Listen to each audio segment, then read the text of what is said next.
So it's beating a little bit quickly at the moment because I'm a little bit nervous, but it will chill out in a moment. Yeah, so this is my heart just underneath my hand. It's on the outside of my chest. And I am 36 years old, and 36 years ago on the 11th of February 1980, are you writing that date in your diaries? 11th of February 1980, that's Aisha's birthday.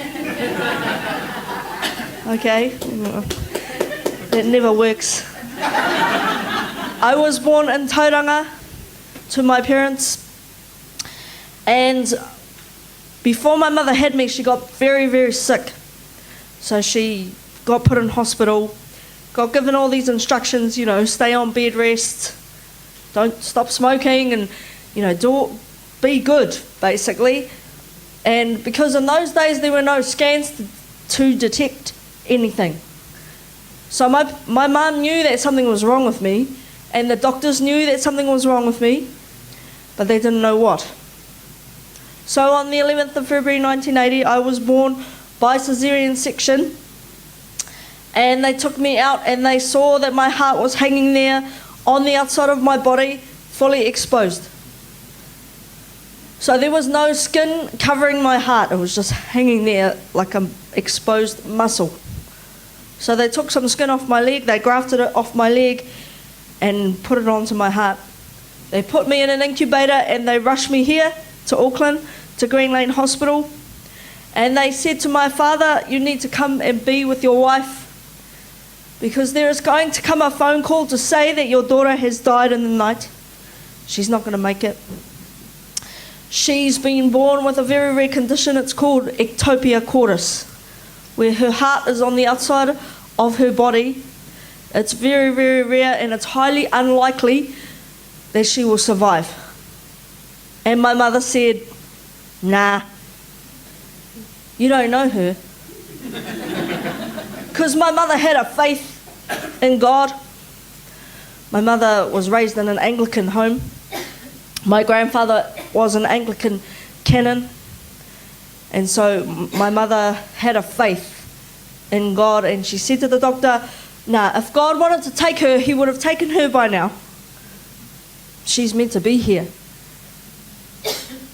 And my dad, he's the soft one. If you ever got the honour of meeting my mother and father, my mum's the tough one, my dad's the softie. So my dad's, losing it, crying and all that kind of stuff. And my mum's just like, nah, she's going to be fine. So I was here in Green Lane Hospital for 9 months before my parents could take me home. My mother would travel from Tauranga to here once a week to see me. And on the day when she was at the hospital, I was a good girl. All of my hospital notes, apparently Aisha was a good girl today. Her mother came to visit her. Every other day, no. Screaming at people because I didn't like people very much. Because every time somebody came near me to touch me or be around me, they'd usually be there to hurt me. Not intentionally, but just because of medical procedures and because of those kinds of things, I was always afraid of people. So one day my parents decided that's enough, we're taking our daughter home. And I had 2 older brothers at home.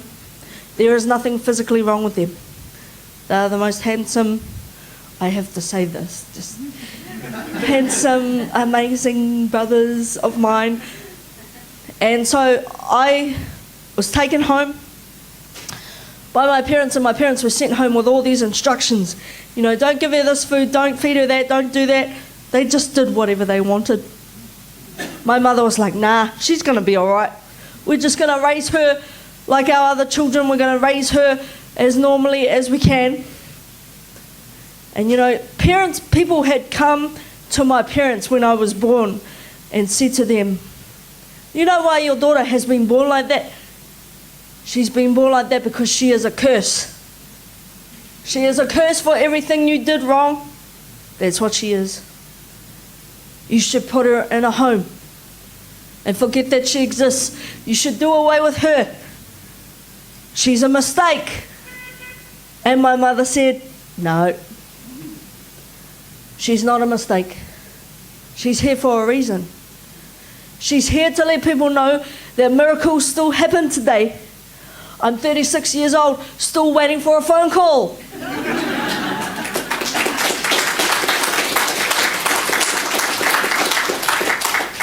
My mother is the most inspirational woman that I know, because she made a choice to defy everybody. All the medical professions with the little letters after their name, she would say to them, no, you're not touching her. Because when I was born, they said to my parents, there is no way for us to put your daughter's heart back into her body because there's nowhere for it to go. And it would be too risky. My mother said, leave her alone. That's the way that God made her. That's the way she's meant to be. And if He wants to change it, He'll change it. And so when it came time for me to go to school, because I didn't learn to walk until I was 4 years old, because I also have clubbed feet. So I was born with my heart on the outside of my body and clubbed feet. Got a double portion of some awesomeness going on. And my mother will tell you that it is a blessing in disguise. Because if my feet were normal and moved too fast for my heart, hey. So God has a way of balancing things out. And so He gives me 2 feet that are a little bit slow to match my heart that is on the outside of my body. And so I learnt to walk when I was 4 years old because my mother would tie me to the fence. And she'd watch me get up and fall down and get up and fall down. But she was determined that I would have a normal childhood and that I would be able to walk. And because of her, I can walk. Because of her. When it came time for me to go to school at 5 years old, people came to my parents and said to them, you should put her in a special school because she's probably dumb. My mother said, nah, nothing wrong with her brain. She's all good. She's going to a normal school. So I was sent to a school out in our local community. It was only a small school. But of course with school came teasing. Because when I started school, I had these plastic calipers that strapped around my legs. Then I had specially built shoes from the orthotic department at the hospital. Then I had a fiberglass shield that would strap over my heart and strap around my back. And then all of my clothes, all of my tops were about three sizes too big to stretch over this shield. And then I had a big bag on my back. So I probably looked like a Teletubby or a Teenage Mutant Ninja Turtle when I walked into school. And so, of course, walking into school, all the children were told, you know, there's this girl coming to school and she's got this and that. They were warned about me. But that didn't stop them from teasing me, picking on me. You're ugly. You're a freak. What's wrong with you? You're too slow. We don't want to play with you. Get away. Because I was different. And things that are different don't go down well. And so at school I would get teased, and then I would go out in public and get stared at. Shopkeepers would accuse me of stealing things and putting them inside my jersey. I went into a fruit shop one day with my mum. I was about 7 years old. And she said to me, go up to the counter and wait for me, I'll be there in a minute. So I went to the counter, and the shopkeeper behind the counter, she said to me, excuse me, little girl, would you take that apple out of your shirt, please, and put it back on the shelf? I said, what apple are you talking about? I haven't got an apple. She said, oh, you don't need to lie about it. I can see it underneath your shirt. Can you take it out and put it back? I said, oh no, that's not an apple, that's my heart. And so I said, you can ask my mum. So she asked my mum told her, yeah, that's her heart. And she still didn't believe us. So my mother looks at me and says, well, you know what you're going to have to do, right? I said, what? She said, you're going to have to show her that that's your heart. And so in the main street of where I live, in this little fruit shop, I yank my jersey up to show this lady that it's not an apple. And she got a fright. And she starts saying to me, I'm so sorry. Forgive me, please. Would you like some of these? How about some of these? What about some of this? And I'm going to myself, I could use this. I've been asked if it's a cat. I've been asked if it's a ferret. I've been asked if it's a puppy. I've been asked all kinds of questions about what it is underneath my shirt. So I would get accused of stealing things in the public. I'd get stared at. People would cross the road when they saw me coming. My family members, some of them had made up their mind that I was a mistake and I was a curse. At school, I'd get teased and called a freak. Slow. All of this is bombarding my childhood. And you see, because my parents had just loved me and accepted me just the way that I was. So I didn't have any insecurities about anything until I realized that I was different. And so by the time I was 10 years old, because, my parents had raised me in a Christian home and they'd taught me about this God who created everything and created me. And I would pray to him, you see, before I went to sleep at night, I'd say to him, okay, God, here's what I want you to do. When I wake up in the morning, I want my heart to be back inside my chest and I would like my feet to be normal. In Jesus' name, amen. And I'd wake up the next day and nothing was different. I'd pull back my blankets and be like, damn it.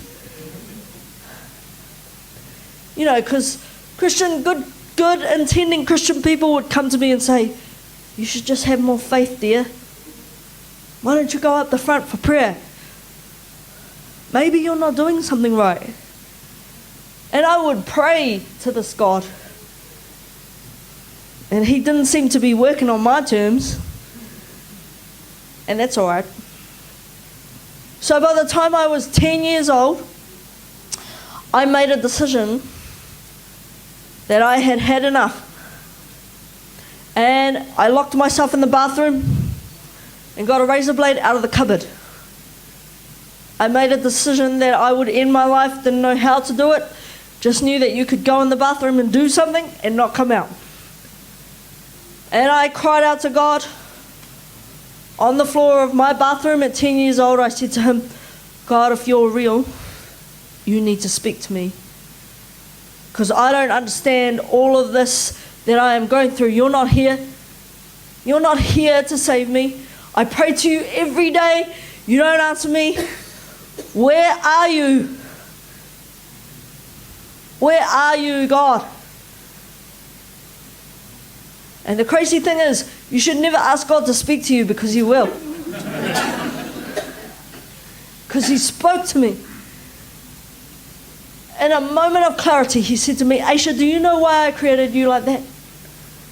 Do you know that I created you like that so that when people look at you, they can see me? Do you know that I created you like that so that when people see you, they can see that miracles still happen today? For some crazy reason that the doctors can't explain, you're still here.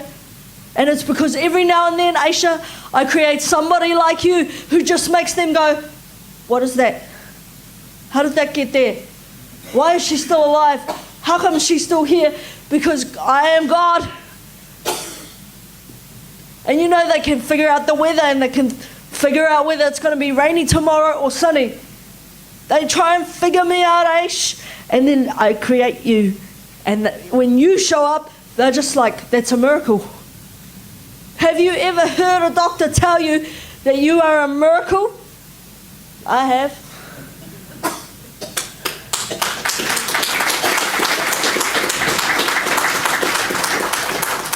Have you ever heard a doctor admit that there's no real conclusion as to how these things happen can't be explained except to say, you are a miracle. I have. Aisha, that's why I created you like that. And I know that you want to change it. I've heard you pray to me. But you know, the powerful thing about your life is that it's perfect just the way it is, because I use the weak things of the world to shame the strong.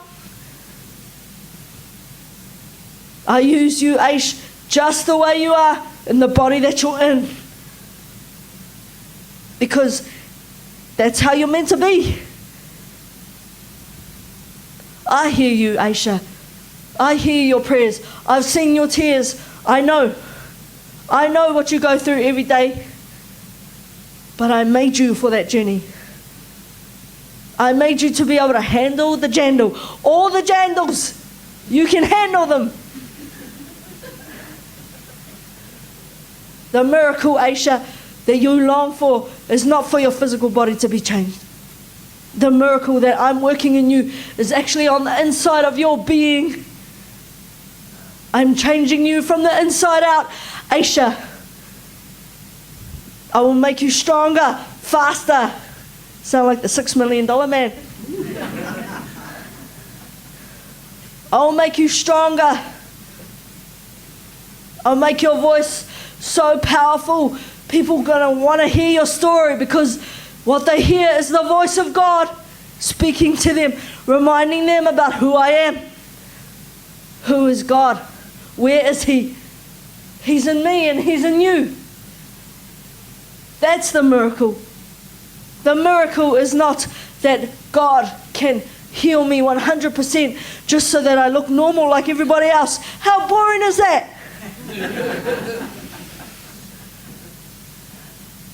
The miracle is actually that I can stand here and testify to His goodness in the midst of the most difficult journey. I can walk that out and say, God is still good. Hey. That's the miracle. It's to proclaim His goodness, His greatness, His miraculous power, looking just like this. And you know, at 10 years old, I received that revelation, and it carried me, has carried me, and will carry me for the rest of my life. The crazy thing is, it didn't make life easier. I still had intermediate and high school to go. But it confirmed something to me, that I would change the way I pray. I'm not praying for God to fix me. I'm praying for God to use me. At 12 years old, I stood in front of my school assembly at intermediate and delivered my first speech. The first time I ever spoke. Made my whole school cry. That's not my goal. My goal isn't to make you all cry. No, far from it. But I understood that a testimony like mine has the potential to set people on fire. To get people to think about who they are and who God is. 12 years old. At high school, life was just the same. Had to learn how to grow up. And there were many, many other times that I cried out to God, "You right there, God? Why do you continue to allow me to have to go through this?" He's like, "Because there's little other areas in your life that need shaping and molding, Aisha. You are growing up more and more into my image and into my likeness. There's more to you." So life didn't get easier, but I got to understand and got to know who God is more intimately.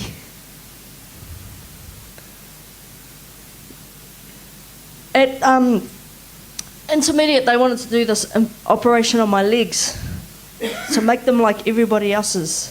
So they put this big metal contraption on my leg. I had to wear it for 6 months on each leg. There were pins going through, and at the end of the pins was these screws.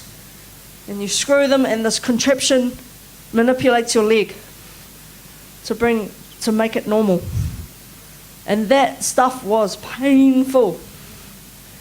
But I wanted to have legs like everyone else's, so I thought, yeah, let's do it. And it didn't work.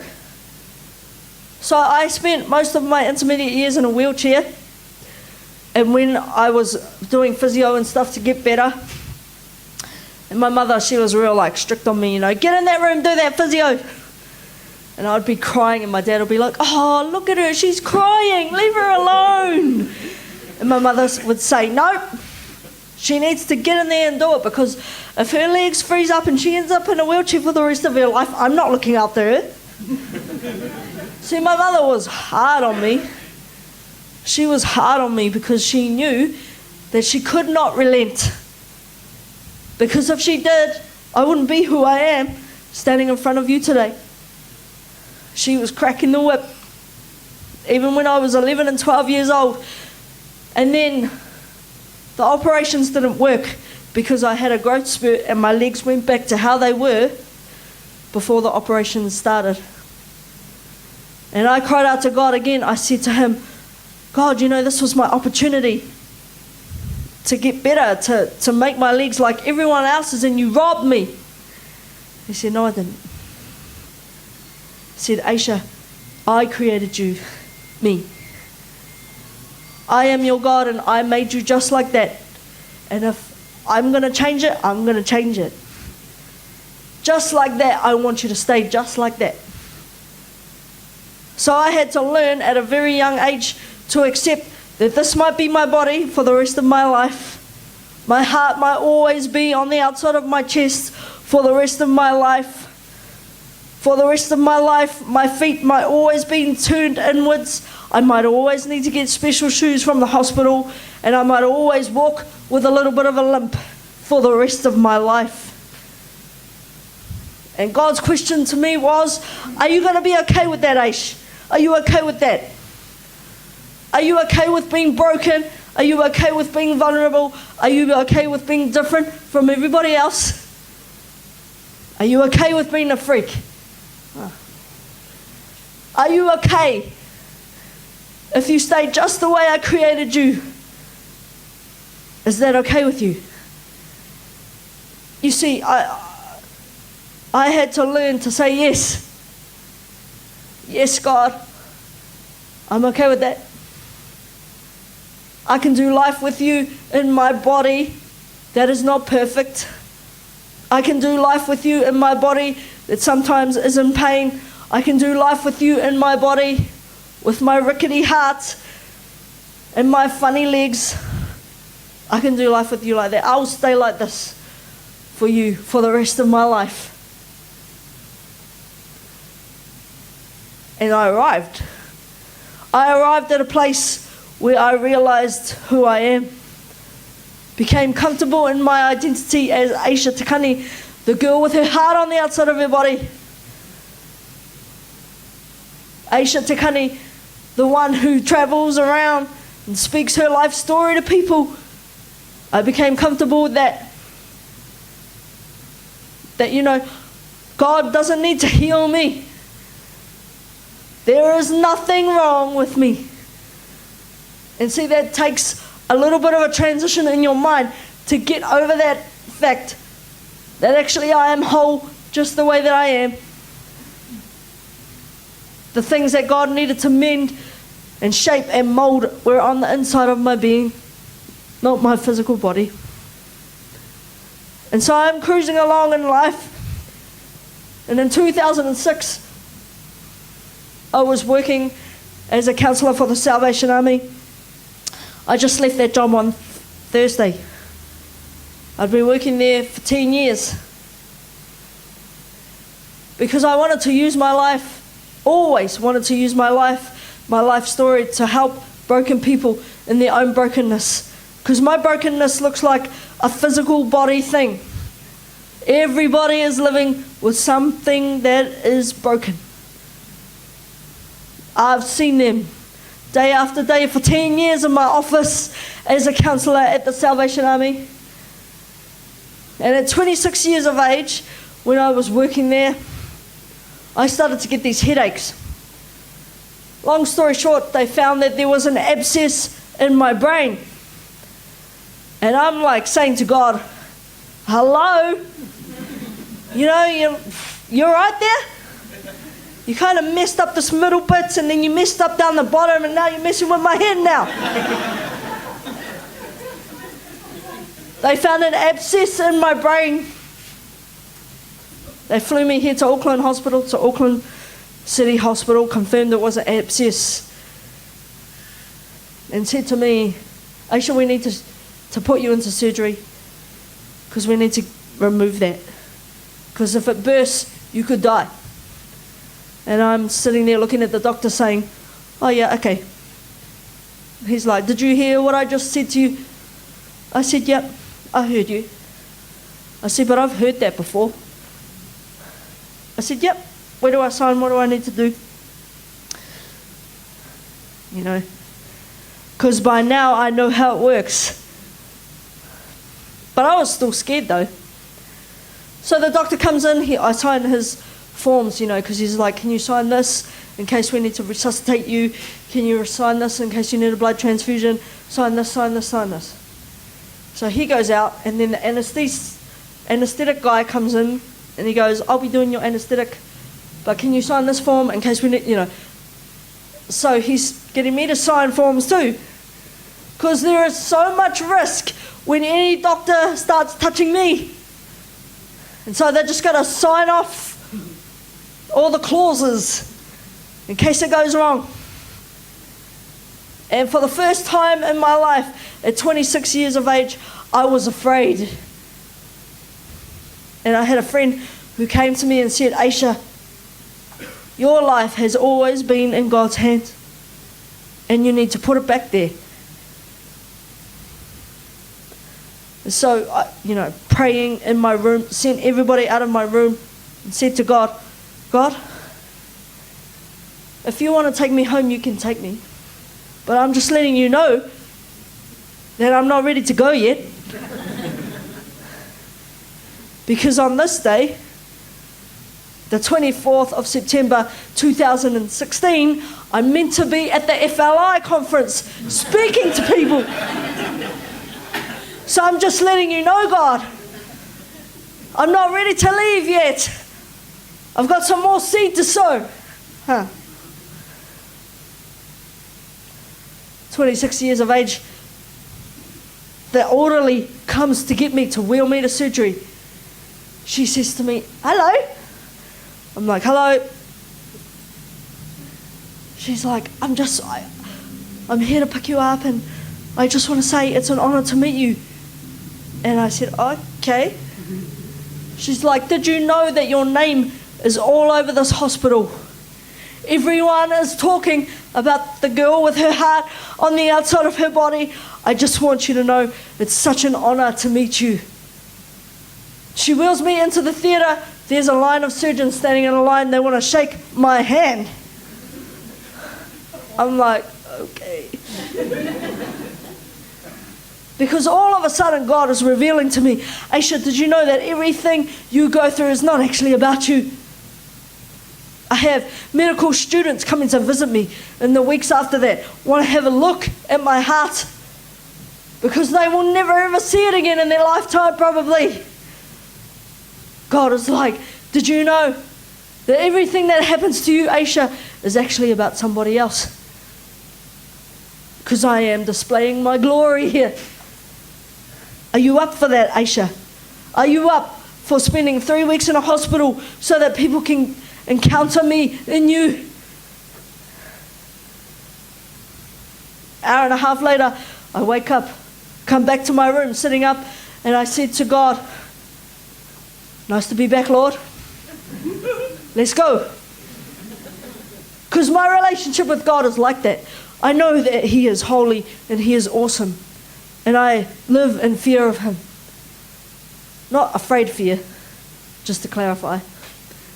But fear of Him in terms of reverence and honor and who He is and how magnificent He is. But the intimacy that occurs between me and God in a moment where I am so vulnerable, that's amazing. The fact that I can talk to God like He's my best friend. Yep. That's how we roll, me and Him. So I go back to work.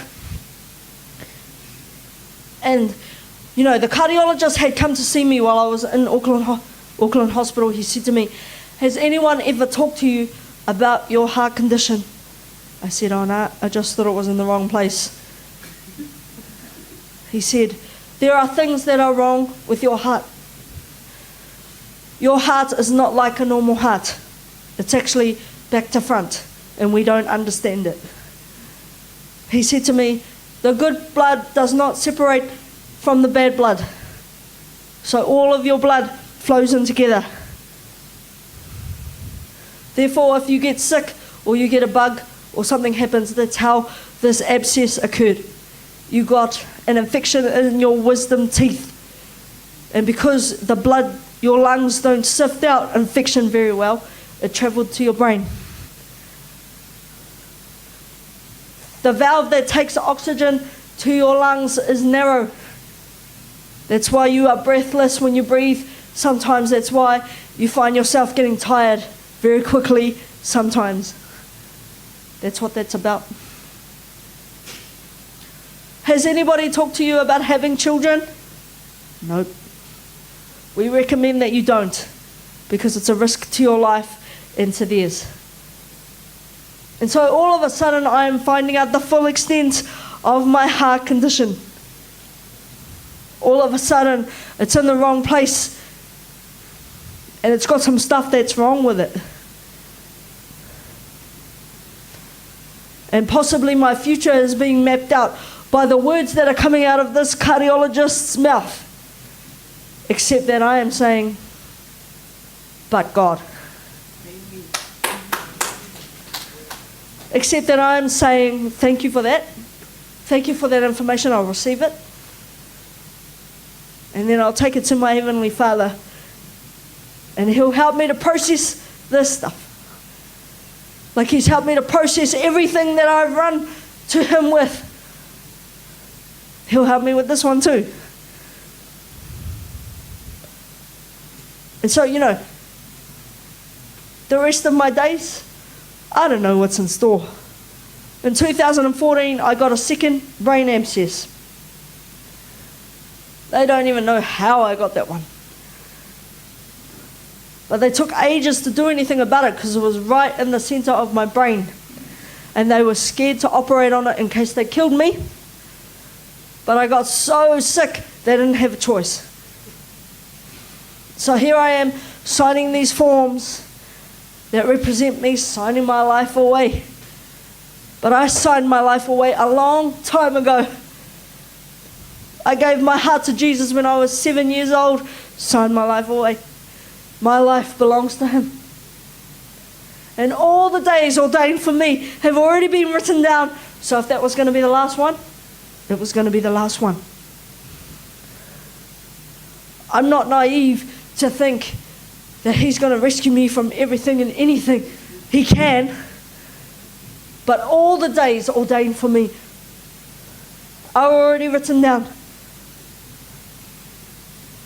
You know, people ask me that question all the time. Do you have a shortened lifespan because of your condition? I'm like, I don't know. Just let me live it up while I'm here, will you? Don't be thinking about death. Think about life. That's what this organization is about. Life in all of its fullness. And I hope that you can see my life in all of its fullness standing before you today. Ain't nothing in my mouth that's talking about death.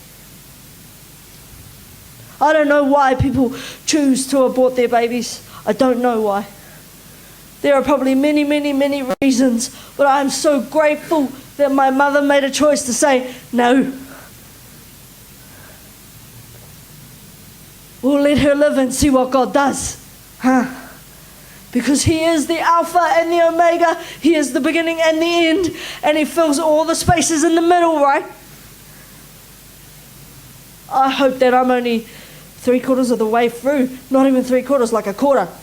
Because I want to live until I'm 120 years old. I want to live to annoy all of you for as long as I possibly can. That's why I really needed you to write down my birthday, because that's a lot of presents. I want to be here as long as I possibly can, living my life in all of its fullness. I choose life. It says in the Word of God, behold, I place before you life and death. Therefore, choose life. I choose life. When all of the reports about me might exclaim, death, death, death, supposed to be dead. Ha ha, ha! I choose life. And I hope that my story inspires you to do the same. Oh, please choose life. Choose life with God. Choose life with Him. Because look at how awesome it looks. Look at how awesome it looks in me. He's an awesome God. A mighty, awesome God. And I am just one example of that. And so are you.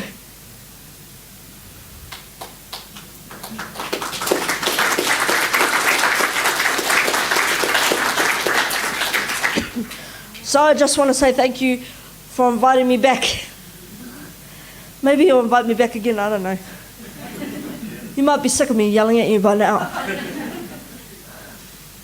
But yeah, I am 36 years old. And I look forward to seeing you again in the next 36. I'm not planning on checking out anytime soon, unless God makes that decision for me.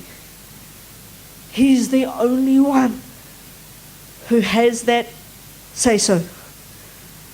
He is the author and the finisher of my faith, and He's the author and the finisher of my life.